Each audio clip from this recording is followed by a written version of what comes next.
All right, we're going to get back to you. Nick, you were born here? Were you born? No, I was born in Newark, New Jersey, and I came down here when I was about 10. Okay. And what music did you hear first and where? Well, first of all, I came down to Our Lady of Mount Carmel School in the 6th grade, and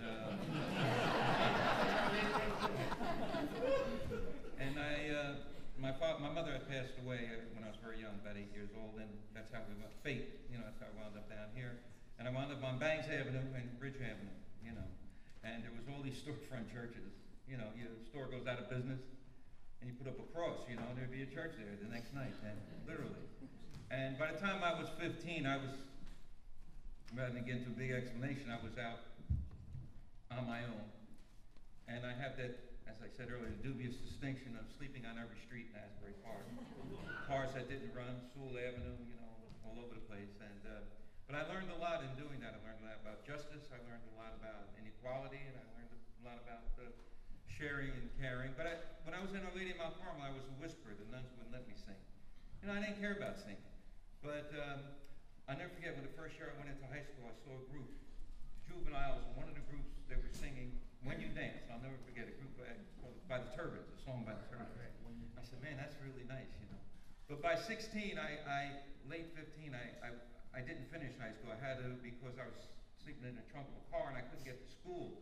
So I was obviously very thin, and a lot of the ladies in these storefront churches, sometimes they would invite me in, and ask me if I want. They would have what they call teas. Okay, if I'm saying too much, let me know. They would say, but teas were really like you'd have some chicken or something after the dinner, and after the service, everybody was dressed. And then they invited me to sing, and I learned, the first music I learned was actually by the Soul Stirrers and things like that, And of course, Sam Cooke's Shane's Gonna Come, and which actually came a little later because I'm talking about the earlier 60s. But things like If I Could Touch the Hem of His Garment, and what's the other one? There Was a Woman in the Bible Days, oh, that's it, Touch the Hem of His Garment.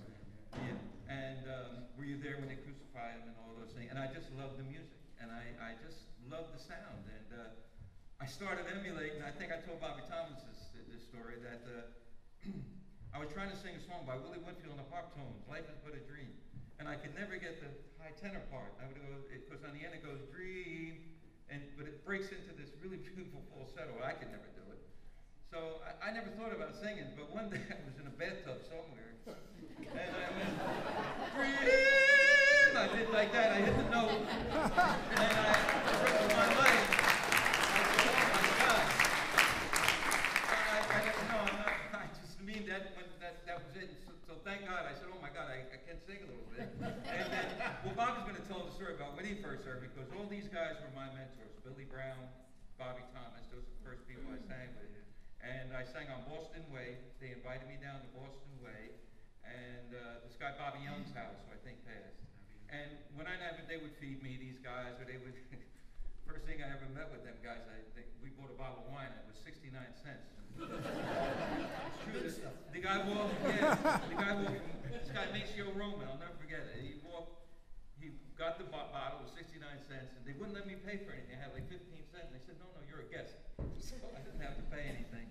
But, and of course, passed the bottle out. And my first song that I sang with them was Two Kind of People in the World.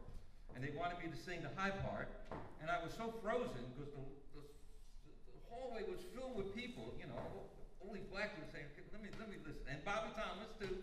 And he said, let me see what this cat can do. And I was so scared. I said, I hadn't eaten in 2 days or something, But then I finally hit the note, and I got through it. And little by little, that's how I started. When I came to Asbury PArk, I just want to say this. I told Helen Pike in her book, I thought I came to paradise. I really did. I came to Banks Avenue. The people were beautiful, later on. And then from there on in, I started to sing with the groups. I sang with Billy Brown, and those were the first groups I sang with, Billy Brown. And they were an offshoot of the Vibraniers, actually. When Lenny Welch left, was he in the Vibraniers? Yeah, he came in the group, and we shortened it to the Vibes. Oh, the Vibe, yeah. Lenny Welch is, if you don't know, Since I Fell For You is the one I know. Is the great song. Right. And actually, I met Lenny later on, but they got me to sing lead. I learned a lot from Billy Brown, Bobby Young, Raymond Nolan, Mars.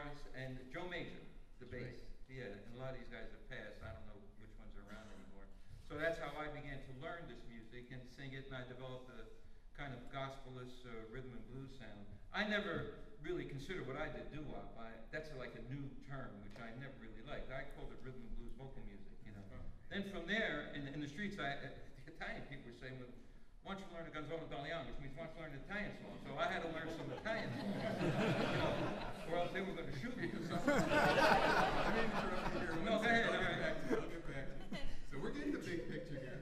Bruce, I know you weren't born here. You came here. This is your university, right? You went to high school somewhere else, and then you came here for college. I came here around 18. Right, right.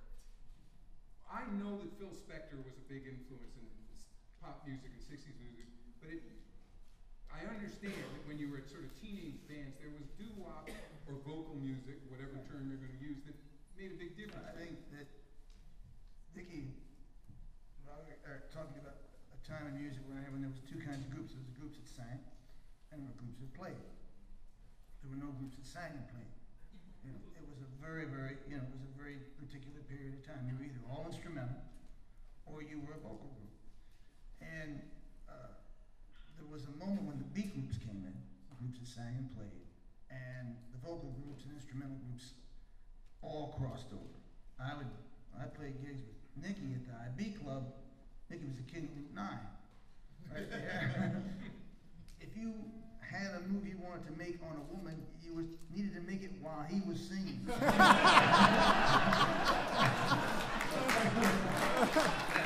You would wait.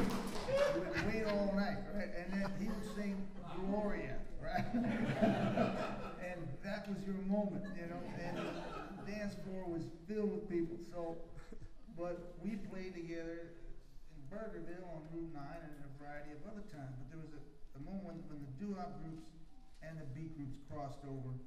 And matter of fact, the Castiles, I remember opening for, I think, the Broadways in Seabright. So you also, there was a lot of mixing and matching at the time. And a lot of the early E Street band members played at Pines Lounge in a band with Little Melvin and the Invaders. Clarence came out of Little Melvin's band, and Gary Towns did also. So it was just a moment in time when those two currents in music were still, were intersected. And but also, if you were at my age, you grew up with doo-wop coming out of the radio, and if you listen to doo-wop on its surface, is lullaby music. You know, the Orioles, there was no softer sound, a beautiful blend than those get when they sang, and it was so, to a child, it was incredibly arresting to your ear, you know, and so it was just something that you sort of, and it was also probably the sexiest music ever made, you know. It was just, those voices were, if soul was sort of where people were rooted, doo-wop was the guys that came out of the gospel choir that were reaching from the earth to the clouds, to heaven, you know. So it was a funny moment when everybody intersected, and a lot of things mixed together here in Asbury Park, and also along Route 9 towards New Jersey. Right, so it wasn't just Asbury, it was lots of different places where this was going on. I'm asking all of you. You played all over? Yeah. I'm leaving the door. I'm not going to ask Well, there was you. the radio too. I mean, the radio played. There was pop radio, ABC, CBS, and they played lots of different things. But they would play Otis Redding, and then they played Leslie Gore, and they played a doo-wop or an up-tempo thing like the Vibrations, not the Vibrations. But so there, you heard all these different musics, but there were these underground stations like Slim Rose had in Times Square, a record show. I forget what station it was on, and they would play these obscure doo-wops, and you would hear things you'd never heard before. And Bobby Thomas recorded a song called Dollface. I'm sure most of you know that. And it's this ethereal voice comes out, and it just lifts you right off the bed as you're listening, going, "What the heck is that?" You know. And those voices were really like Sonny Till and Eugene Mumford. Those are the voices that really got inside. They just were, it's like Ray Charles and Aretha Franklin, just one of a kind and so moving that you really were just drawn right into it. So it couldn't be something that was just, it wasn't background music. It was never background. Right. And one of the things that, take on what Bruce said, I I remember, I was still on the street, and they took me to this place called Mrs. J's, which would later become, Stone Pony. Right. Yeah, and a group called the Jaywalkers was playing, but so they brought me up, man, I was all ragged, man, I went up there, and I didn't even know how to sing with a band, to tell you the truth, and I didn't, and I never did, so they were breaking up. The group broke up, and I think it was a guy named Jack Hatnack and Mole, who passed away, who played bass, and Johnny, of course, and who was ever to get, I forget the whole, Mickey Holiday, maybe. Nicky Addeo. Yeah, probably. They broke up, and then they asked me to go on tour with them, you know, they said because, and John Shaw would say, oh, no, he can't do that, you can't be, because like Bruce was saying, you know, you gotta have, you either were singers or you were band, but then they started to intersect. So I went on tour with these guys, this was my first experience. Then when I came back, I started my own group called The Exceptions, you know, and we played a Pandemonium and places like that. When Bruce came in one night, him, Vinnie Roslin, and Vinnie Lopez, the three of them, and jammed, and we wound up playing together on and off some nights. But anyway, I knew you couldn't just do the vocal group thing anymore.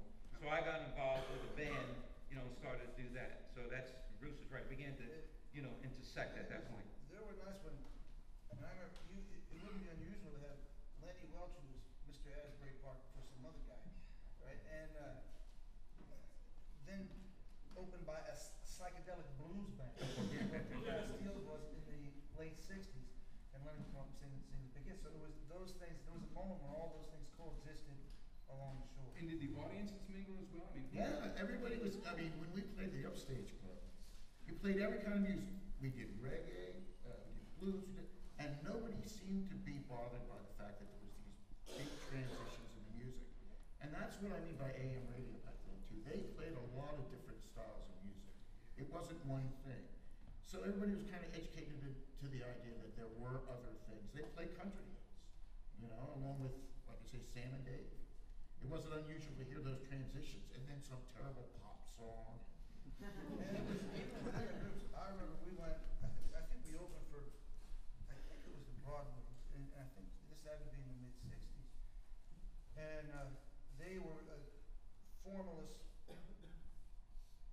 vocal group with a backing band. And the young kid comes in, young black kid, got the tux on, a little tux tie, sets up his amp, and before he sounds, he walks like. Out comes Jimi Hendrix.